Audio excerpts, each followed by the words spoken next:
Hi, good morning. It's Jim from maverickstar. I've been thinking, and this morning I thought to myself, I'd share something a little different with you guys. We're looking at this screenshot of NASA, and it's described as water on the moon, and they have actually found, the principles of water on the moon. I say that because what they're looking at is neutrino counts. If you go into the subatomics, it ends up working out, yes, there is water on the moon in certain places, which is critical for life. If you're going to go anywhere, you're going to need water. It's what makes life abundant on our planet. 2/3, 3/3 of our planet is water, and as a result, we have an abundance of life. On the moon, it's more scarce, but it's there, which means that if we decide to colonize the moon, we haven't got to transport, tons and tons and tons of cubic square meters or cubic square tons of water there for us to do it. It's already there. Why am I talking about this?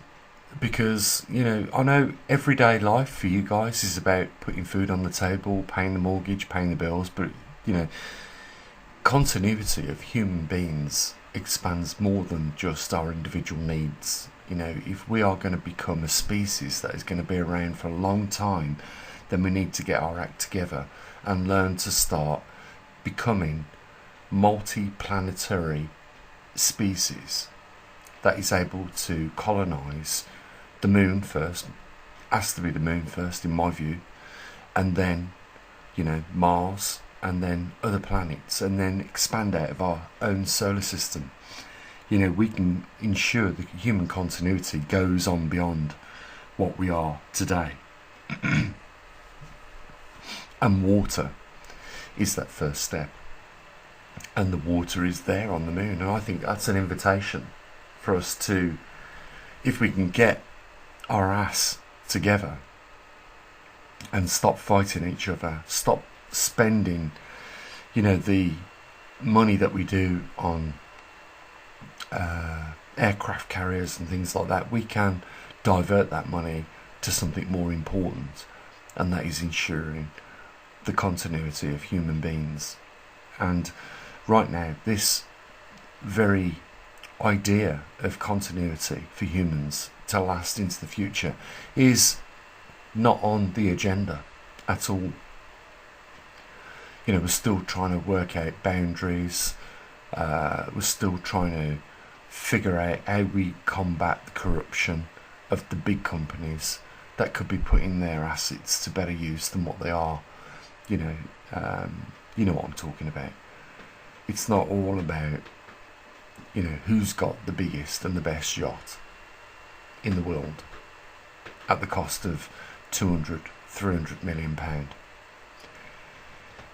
It goes further than that, and we should pay attention, because we have seen and witnessed species over the past go offline very quickly. If you look at the age of the Earth, it's 4.5 billion years old. If you look at the age of our universe, according to what we've been able to work out, it's 13.8 billion years old. And in the last 10,000 years, it has been very slow, but certainly in the direction of progression, a movement towards a technological position that we're in right now, where we are able to make those choices of whether we want to be investing in human continuity and interplanetary species. We have it at our hands to do that. I mentioned yesterday in the video Jericho in the West Bank, 10,000 years old. That civilization was. It was the first farmers, but there are others in that region.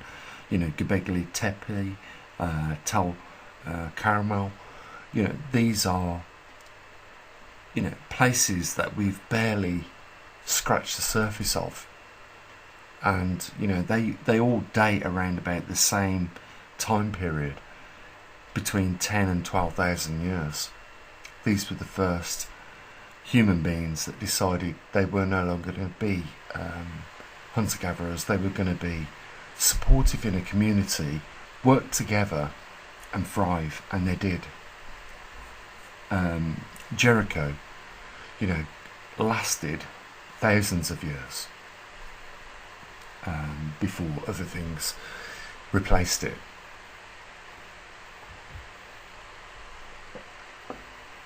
There is water on the moon, and the moon is, I think, a temptation that we shouldn't overlook. I know that, the Americans landed on the moon. I know that's up for debate. I know there's a lot of people that deny that that even happened, but let's say they did. But, that was in the 1960s. That was nearly 50 years ago. What have we did since in that progression? It looked like, we were going to be interplanetary species, but then it stopped. I guess corruption has leaked into the governmental systems around the world, and it's now all about how much we can put in individuals' pockets, as opposed to, expanding the human continuity throughout our solar system.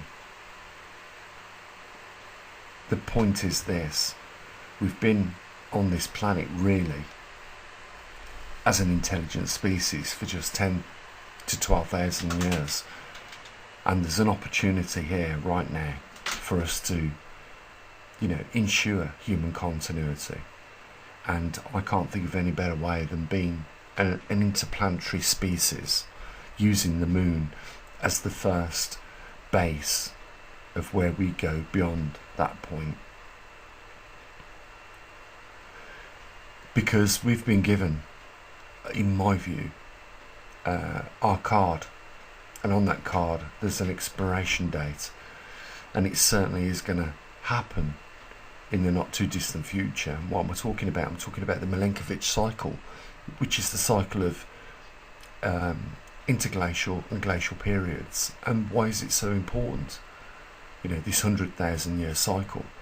It's important because, first of all, we're on that threshold of going back into a glacial period, which will last 90,000 years, and it will shut off, the northern and southern hemispheres, which will render it uninhabitable, or at least, as an agricultural point of view, it will shut down that agriculture in them regions.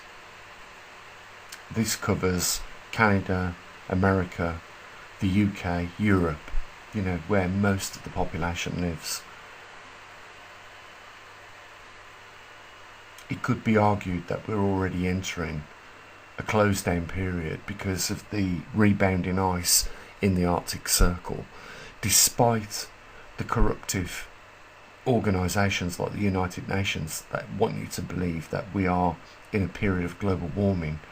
How could that possibly even be the case if we still have ice caps on our northern and southern hemispheres?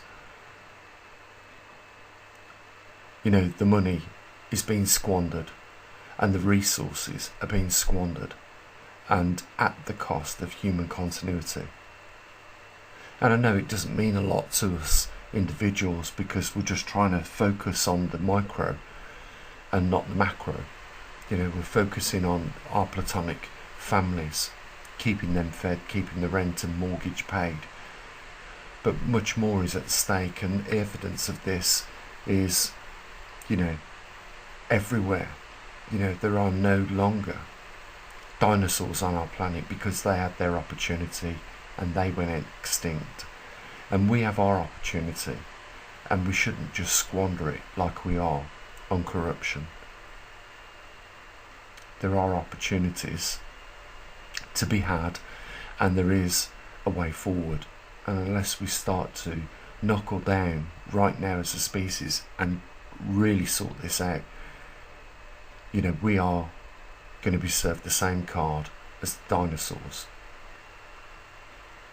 I, as a scientist, don't know exactly when that door is going to close. And why I'm talking about that matter, what am I talking about? I'm talking about that thermocline which we penetrate as our circular orbit changes to an elliptical orbit in the Milankovitch cycle. But I can tell you this, we are at the end of an interglacial period, that warm period, which has allowed us as a species for the last 10,000 years to thrive on this planet.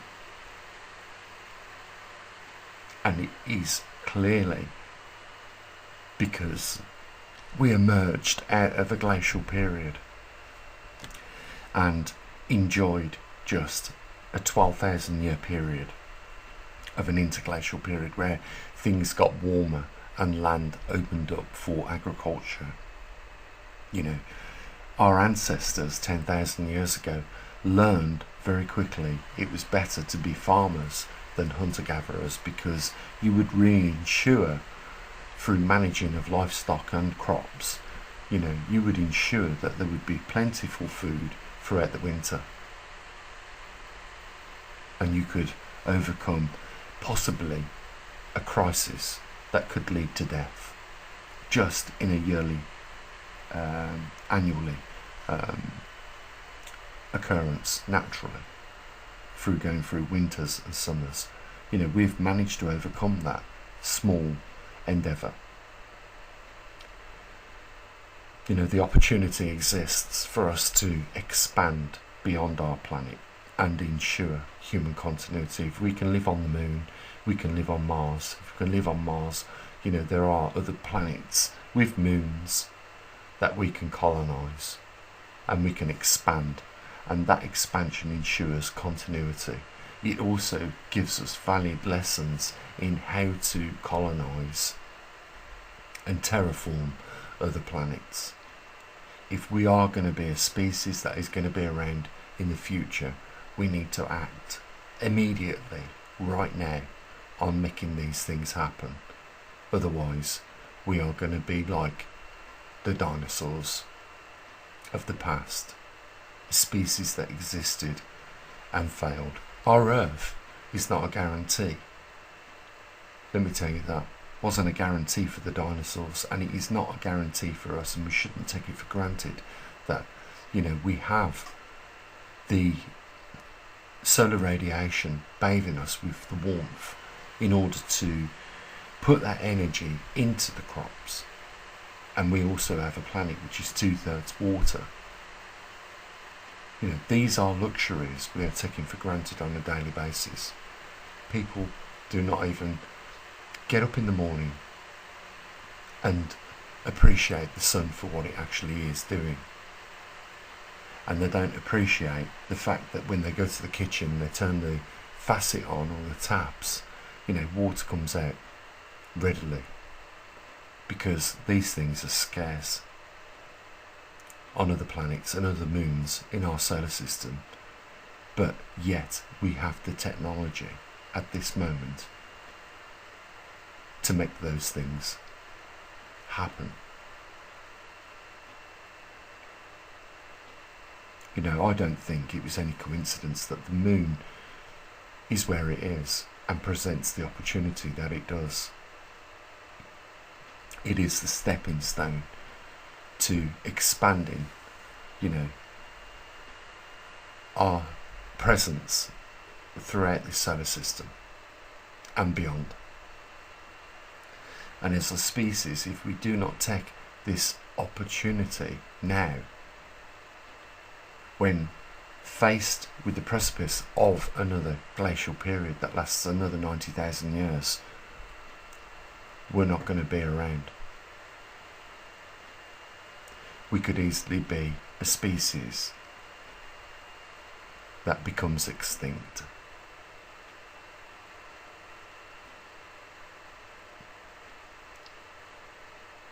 You can worry about your platonic household, your family, making sure they're safe, but you're not seeing the bigger picture. Because even if they live a life to their elderly ages and pass away, You know, the continuity of human beings is ticking away constantly. And we are squandering that opportunity right now as a species with, you know, I'm going to say it, limited amounts of intelligence, because only in the last 200 years have we really seen the magic of what we're able to create. 10,000 years ago, they just knew it was the right thing not to be hunter-gatherers wasting all that time, you know, searching for, you know, what you needed. It was better to farm it so you had it at hand. And we're presented with a similar opportunity here, only on a different scale. And it's that next step that takes us to the next level as human beings. Do we want to be around in the next 10,000 years whilst we are in a glacial period? There are 8 billion of us on this planet. We can make it happen.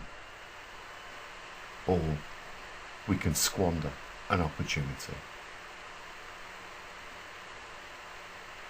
I say what I usually do. Bye for now.